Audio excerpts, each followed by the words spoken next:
salaamaaleykum mbokku internet Waagu Ñaay TV ñu am mbégte di leen dalalaat ci ñaareelu numéro seen émission perspective municipale ngeen gën ko xam mu nekk télé communautaire fii ci commune de Biscuiterie ñuy ñëw di dalal benn responsable politique fii ci commune de Biscuiterie APR di Amadou Niang di président COJER département de Dakar Amadou ñu ngi lay nuyu naa la bu baax maa ngi lay sant di la gërëm di am mbégte ak contentement ci invitation bi di ñaanal vraiment médium bii di Waagu Ñaay TV mu jëm kanam vraiment ñu koy séntu fu kawe foo xam ne nii tey gis nañu yeneen télévision yi fi ñuy egg ñu ñaan yàlla mu yegg foofu maa ngi leen di remercier bu baax ci teewaay bi. amin kontaan nañ bu baax ci dalal bi di wax ne rek xam na ne yow ku ràññeeku nga ci parti bii di APR fii ci biir Biscuiterie donc ñu jëm ci ay élection te ku ne xam na ne buñ nee élection rek ne responsable politique yi am nañ ci wàll bu baax a baax donc ñu bëggoon xam rek déjà situation politique bu commune de Biscuiterie nan nga ko gisee. Bon, tout d'abord comme ni nga ko waxee rek la situation politique à Biscuiterie nekk na loo xam ne fii présentement ku ci nekk yaa ngi yëngu ñu ngi jëm ci ay élections locales wax nga ko les investitures ñu ngi ci les partis politiques les coalitions les mouvements ku ci nekk yaa ngi góorgóorlu à ton niveau donc mu nekk ambiance élection moo am Biscuiterie parce que réunions yi ñu ngi dox les concertations yi ñu ngi dox donc nit ñaa ngi jéem a trouver ay consensus ñi ñi ngay génn ci coalition bi di wut beneen coalition ku ci nekk daal defe naa ci li nga war a nekk yaa ngi ci mooy responsable politique mooy parti mouvement ak loo mënti doon defe naa nekk nañ ci contexte boo xam ne fi mu toll nii parti yëpp yëngu nañu mouvement yëpp yëngu nañu parce que élection locale dafa am particularité boo xam ne affaire gox la mun nañ ne affaire nawetaan la voilà donc moo tax vraiment daal am na activité au niveau de la commune parce que boo seetee élection présidentielle bi mu jeexee ba léegi y a pas d'activité politique de façon générale dans la commune sauf que quelques responsables ñoo yëngatu de gauche à droite mais fi ñu toll nii tey tembe ñëpp gis nañ ne actuellement muy mouvement muy lépp loo xam ne ni am na fi ku ci ñaa ngi góorgóorlu di daw di wuti ay voix pour quand même defar Biscuiterie parce que c'est ce que nous avons en commun ak parti boo munti doon man dama gëm ne sama conviction li ma jox mooy ku ci nekk rek yaa ngi liggéey wala yaa ngi wut baatu askan bi pour defar Biscuiterie donc ça nous l'avons en commun maintenant nag nous serons départagés par les populations à travers les propositions donc loolu mooy jàngat bi nga xam ne am naa ko au niveau de la commune de Biscuiterie présentement. Merci Amadou en tant que jeune Amadou ràññeeku vraiment di liggéey bu am solo aussi fii ci Biscuiterie bëggoon nañ xam aussi est-ce que yow da ngay poser candidat oui ou non. En fait man du ma déposer candidature je soutiens quelqu'un à savoir le ministre conseil spécial du président de la République monsieur Arona Coumba Ndoffène Diouf mooy sama candidat moom laa bëgg mu nekk candidat Benno Bokk Yaakaar dans la commune de Biscuiterie pour me soutenir ko mais je ne suis pas candidat. D'accord bu ma la déggee bu baax kon déjà candidat wu Arona Coumba Ndoffène nekkul loo xam ne lu officiel la puisque y a d'autres responsables APR yu fi nekk donc kañ lañ mën a xam wala kañ lañ mën a xaar commune bi teg baaraam ci candidat wu APR fii ci Biscuiterie pour les élections à venir. li ma la mën a wax en tant que personne informée tey nous sommes mercredi dans les 48 heures laa wax kii jiite Benno Bokk Yaakaar Biscuiterie dinañ dévoiler le nom ñun nag yàlla dafa na c'est le choc des ambitions dafa am et puis lépp ku ne mën nga am sañ-sañ ñu nekk candidat c'est le droit le plus légitime mais yàlla dafa ñu def ñu am kilifa ci Alliance pour la République am kilifa ci Benno Bokk Yaakaar te fépp fu ñu ànd peut-être que déggoo amu fa wala choix war na am nañu yaakaar ak discipline ci suñu kilifa muy le président Macky Sall mu tranché te incha allahu rabbi dans les 48 heures wala moins 48 heures même incha allahu rabbi le nom du candidat sera dévoilé. D'accord léegi parmi tous ces candidats yow pour lan nga choisir le ministre Arona Coumba Ndoffène Diouf. Arona li tax ma choisir ko c'est très simple il était candidat en 2014 man mii di wax ak yow candidat la woon en 2014 gagné wuñu mais dama seetlu ne 2014 ba fii ma toog di wax ak yow Arona Coumba Ndoffène Diouf est sur le terrain politique responsable politique lu mu fi deful Arona def na ko ci commune bi Arona ay jëfam ndaw ñi gis nañ ci seen bopp femmes yi gis nañ ci seen bopp les délégués de quartier les bàjjenu gox gis nañ ci seen bopp les ASC gis nañ ci seen bopp les hommes de culture gis nañ ci seen bopp les religieux gis nañ ci seen bopp les élèves et les étudiants gis nañ ci seen bopp amul benn couche sociale booy laal Biscuiterie te Arona dugalu fa dooleem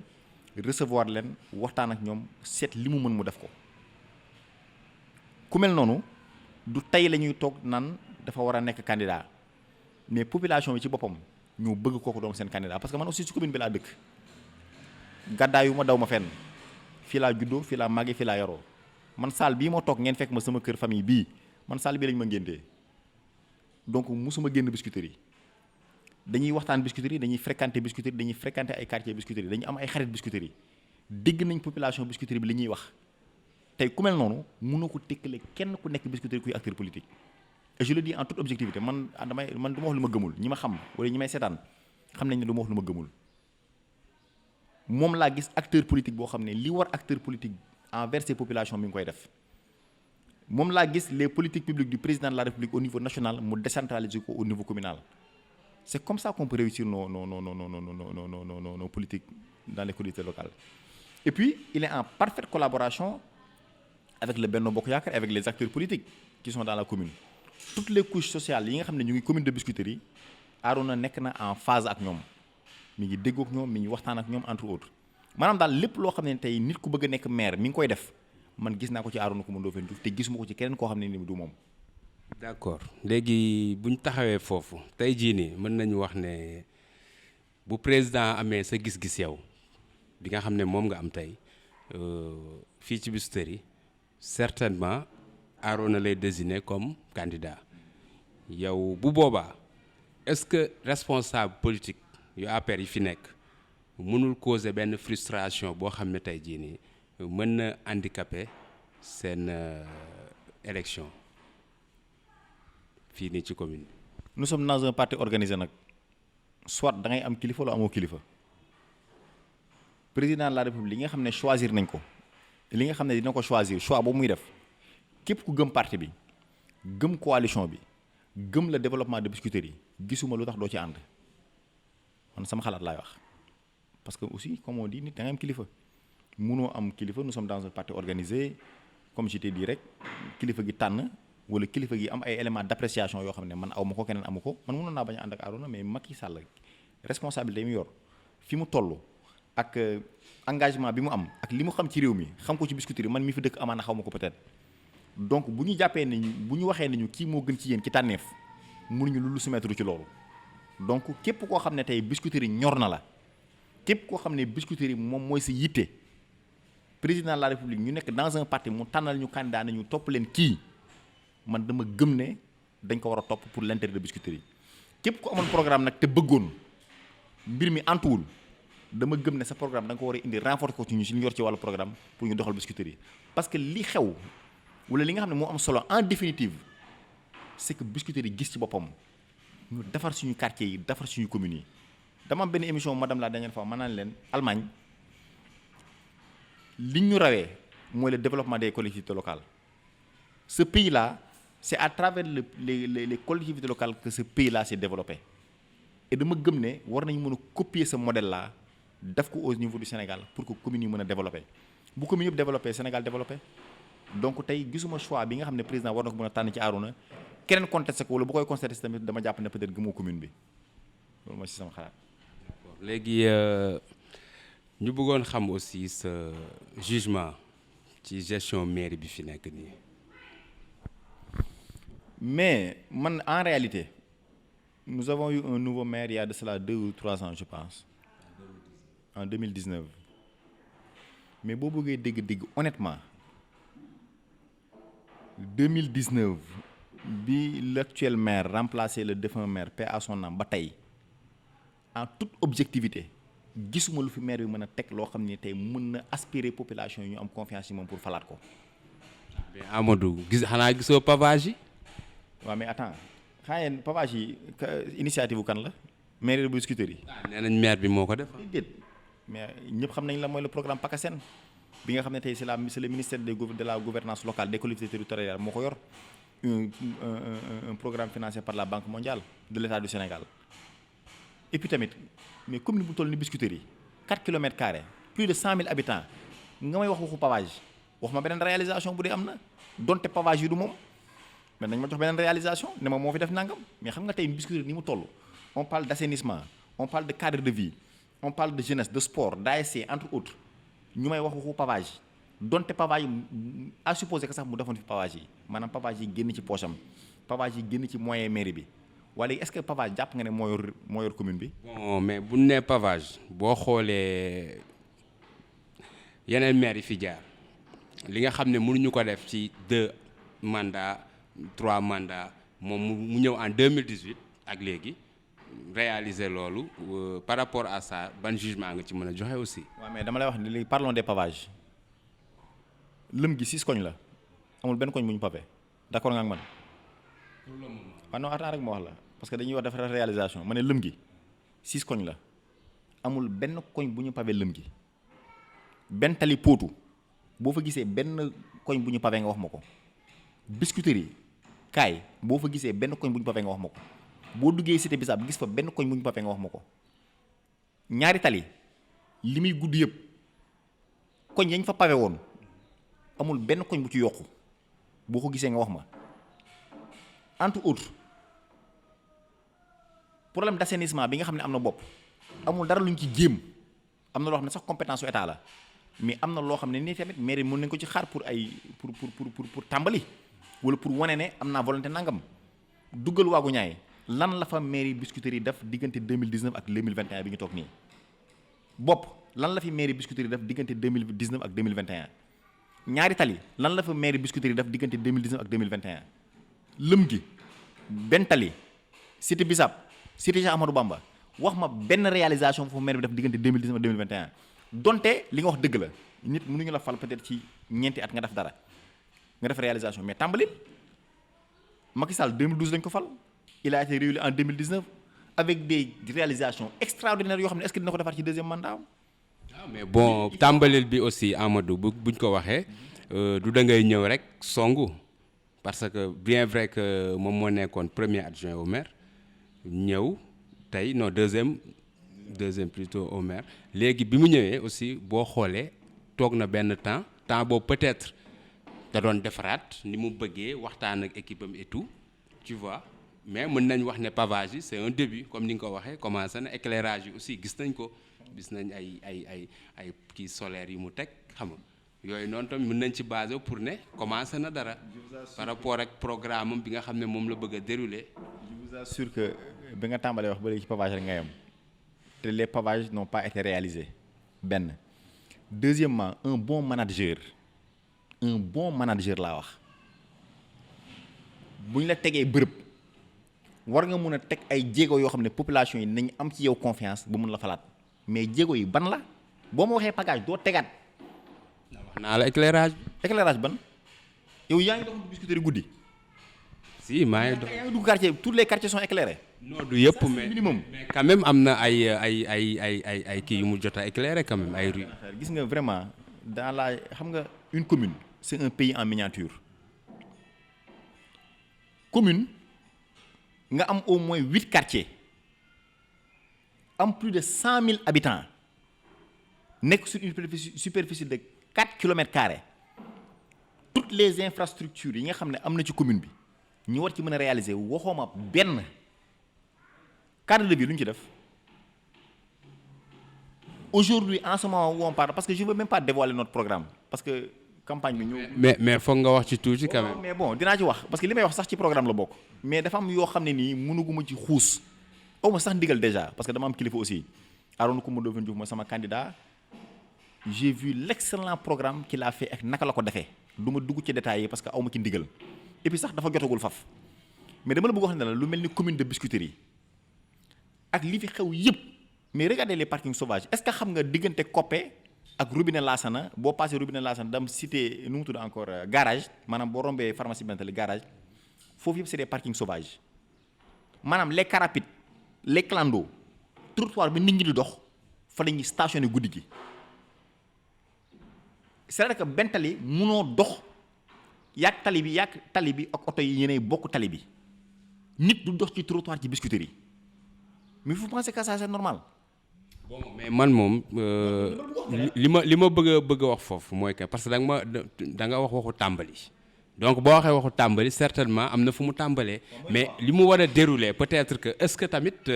li ko dese may na ko mu mën a réaliser li ngay énumérer nii yëpp aussi. dama ne un bon manager diggante 2019 ak 2021 munoo war nga au moins mën a teg lu dal xelu askan bi ba nga xam ne tey dañ naan kii gàcce ngalaama ñu ngi door a am maire loolu laa wax. mais yow sa gis-gis quoi sa gis-gis mais boo xoolee boo comparaître vraiment ñi fi jaar mandat bi 4 ans la nga gis ñu am def nañ 2 mandats 5 ans voilà autant pour moi mu nekk 10 ans mën nañ wax ne par rapport ak moom li mu def boo defee comparaison bi est-ce que waroo ko mën a wax waaw góor aussi quoi. dëgg ñi fi jaar non rien fait benn deuxièmement fu dara amul boo fa tegee dara ñu constaté ko commune bi ni mu toll yëpp dama ne dugal bopp nga ne leen le maire actuel de la commune de Biscuiterie qu'est-ce qu'il a fait pour bopp de 2019 à 2021 mais 2019 2021 ça fait 3 ans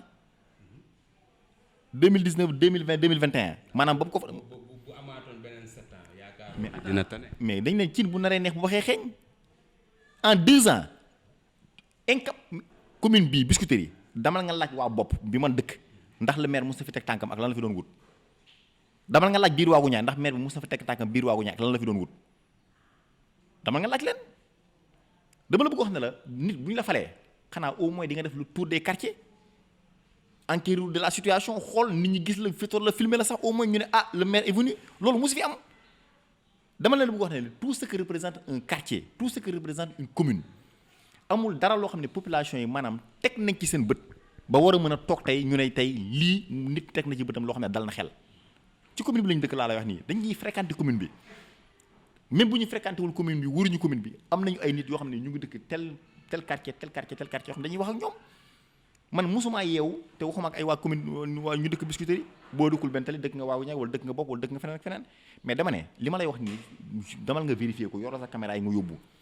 il y a aucun quartier dans cette commune là que le maire a fait quelque chose boo xam ne nit mën si bët daal ne lii kat xel dal na ci amul mais regardez la gestion du terrain ñaari tali 88 la commencé si stop président Macky Sall moo ko jox terrain bi dam na ngeen xool la gestion dama nga laaj wax waa bopp gis nañ seen bopp dama nga laaj waa lëm ngi ndax gis nañ seen bopp dama nga laaj waa ngelaw ndax gis nañ seen bopp dama laaj waa Bentali dugal cité Bissap dama Cheikh Amadou Bamba c'est une partie de ñaari tali copinage ñooy jël di ko gérer cette gestion là nañ ma weddi li may wax kenn du ko weddi parce que damay politique nekk ndaw du ma wax lu dul dëgg ëllëg ñu naan ma yaa ko waxoon dafoo ko nangam sangam wala yaa ko waxoon amul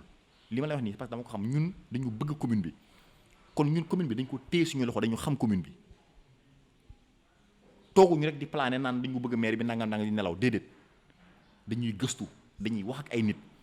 information yi ñuy jox dañ koy vérifier confirmer ko door koy mën a taxaw fii tim micro di ko wax. d'accord Amadou léegi bu ñu jugee foofu yow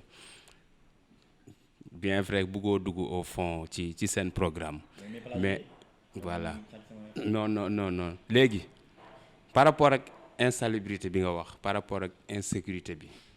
par rapport ak environnement bi yéen programme bi nga xam ne moom ngeen mettre en place ak ki nga xam ne moom mooy Arona Coumba Ndoffène tey une fois déjà ñu désigner ko comme candidat fii ci commune bi ngeen war ci dem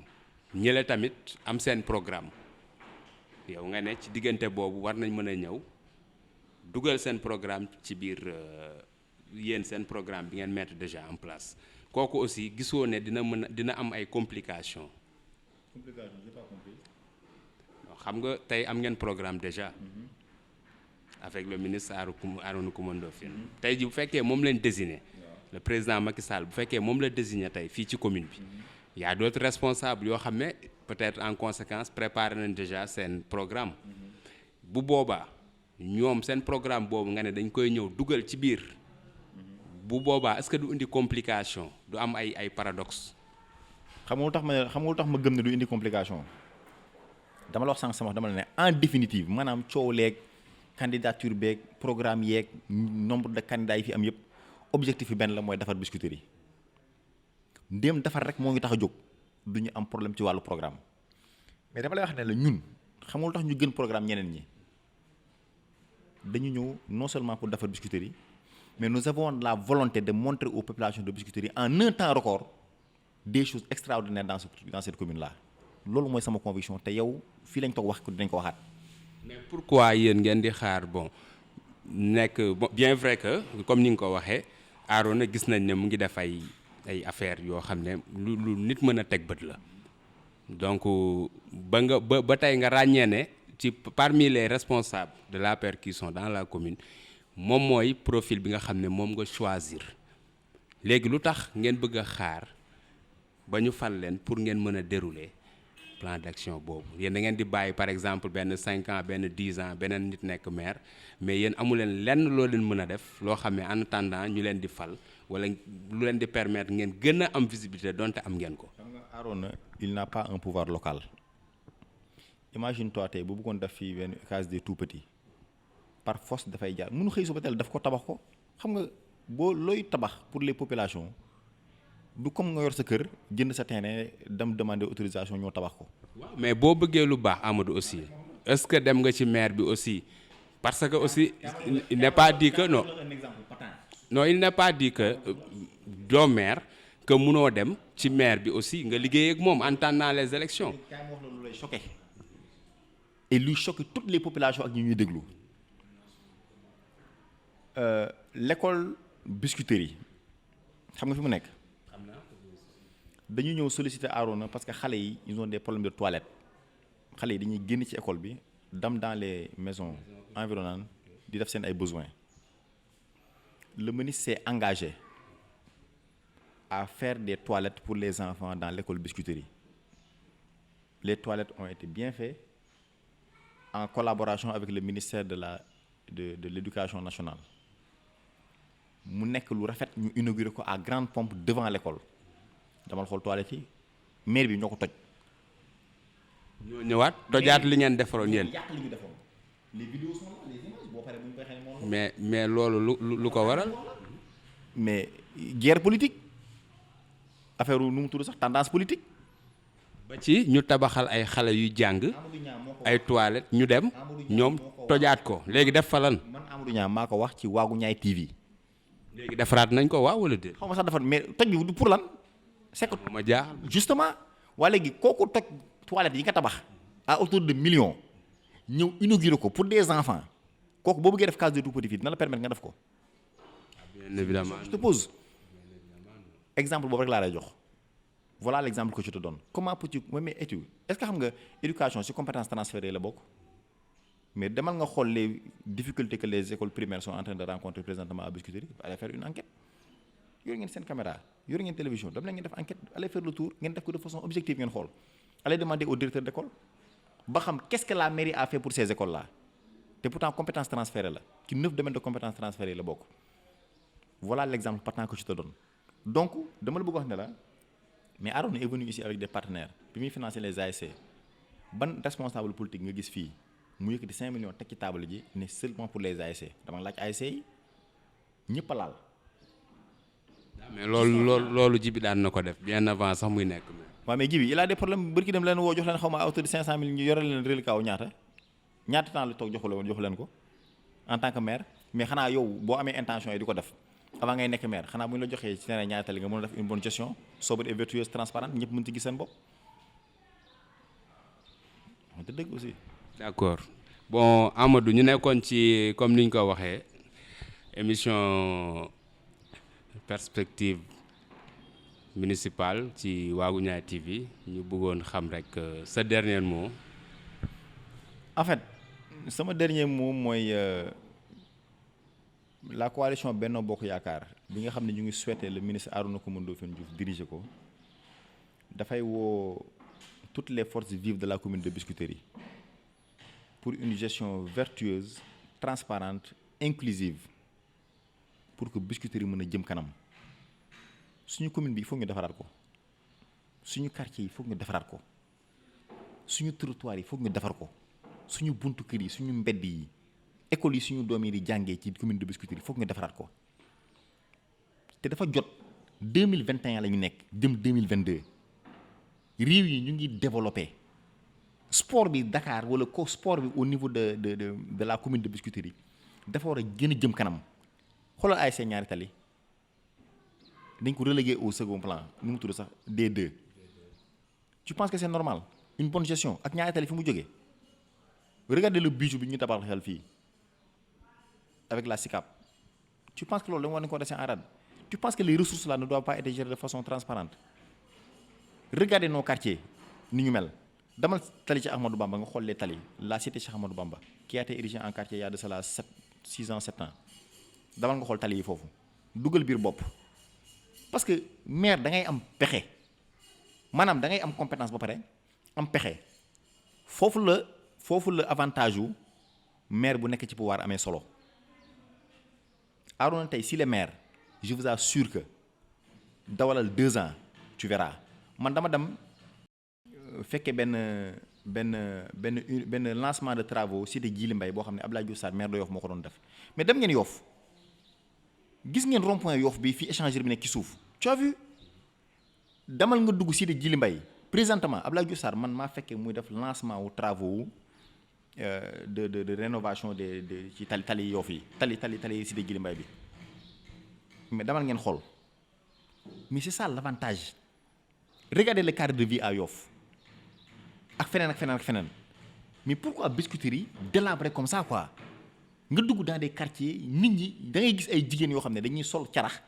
solu ba rafet gàddu seen ay dàll dox ànd ak sa rak jël taxi jox ko jël ay dàll sol parce que boo duggee suuf si yàq say dàll tu peux pas t'habiller en blanc dans certains quartiers parce que simplement mbënd bi suuf si nangam pënd bi ak suuf si damal mosquée Bentali yi nga xool damal nga si mosquée yi ba ci mosquée bopp bi damal nga xool mosquée yi laissé en rade pourquoi politique bi président de la République am ci maison ci famille religieuse yi wala boog ci les cités religieuses mënuñu ko am au niveau de Biscuiterie va dans les mosquées nga xool bërki dem la ñu toog à Bentali le délégué de quartier nous réclame un corbillard parce que simplement il y a des difficultés bi vous pensez qu'une commune qui fonctionne noonu la war a doxee aucun maire n'a jamais rien fait à Biscuiterie aucune réalisation ban la on a un maire boo xam ne peut-être amoon nañ ci yaakaar parce que jàpp nañ ne c'est un chef d'entreprise nangam en 2 ans amul dara loo xam ne teg nga ko pour population mën ci gis seen bopp ba war a mën a taxaw mais c'est dommage man si j'étais l'actuel maire remplacé Feu Doudou Issa Niass je vous assure que j'aurais fait des choses yoo xam ne population bi nga xam ne ñu door a am maire mais c'est dommage les élections sont là nga xëy suba teel teg fi ay affaires fu nekk nga dóor fa pavage di def tape à l'œil si population yi kenn naxeetu leen noonu na gaa yi yeewu ñi ko mën nañ leen ko jox ñi ko les compétents na leen population Biscuiterie tànn jox leen ñu xool nañ ñu may 2 ans 2019. loolu élection yéegi ñëw loolu moom yéenay dem exprimer wu devant les populations. fii laa njëkk a waxee ak ñoom Waagu Ñaay TV laa njëkk a waxee population dama ne population Biscuiterie yi ñuy seetaan élection yi c'est le 23 janvier 2022 may leen ñu ba le 23 janvier 2024 wala 2025 vous verrez que ne la commune de Biscuiterie mi ngi door a am maire loolu laay am lu ma ciy wax. lan nga xam ci Waagu Ñaay TV ak nan nga ko gisee. Mais c'est une excellente initiative. Je salue d'abord mon grand frère et ami Mamour Kassé qui est mon soutien de tous les jours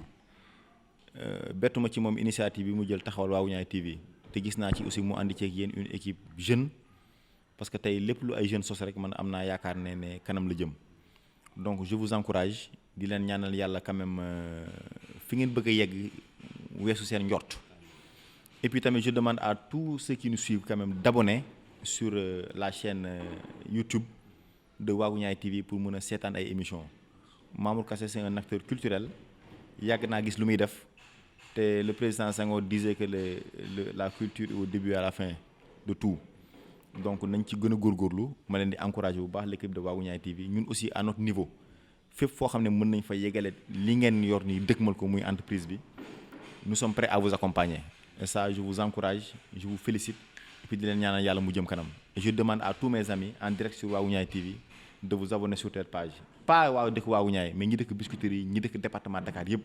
je vous demande ngeen di abonner page bi te je ferai sama kéemtalaay kattan ba ñi may àndal ñuy fësal li ñuy liggéey mu jaar aussi à travers Waagu Ñaay TV parce que vous n'êtes pas que communal mais je souhaite que vous soyez départemental ministres yeeg kilifa yeeg ñëpp nañ ci jàpp te xam ne aussi lii suñu yëfi bopp la donc je vous remercie.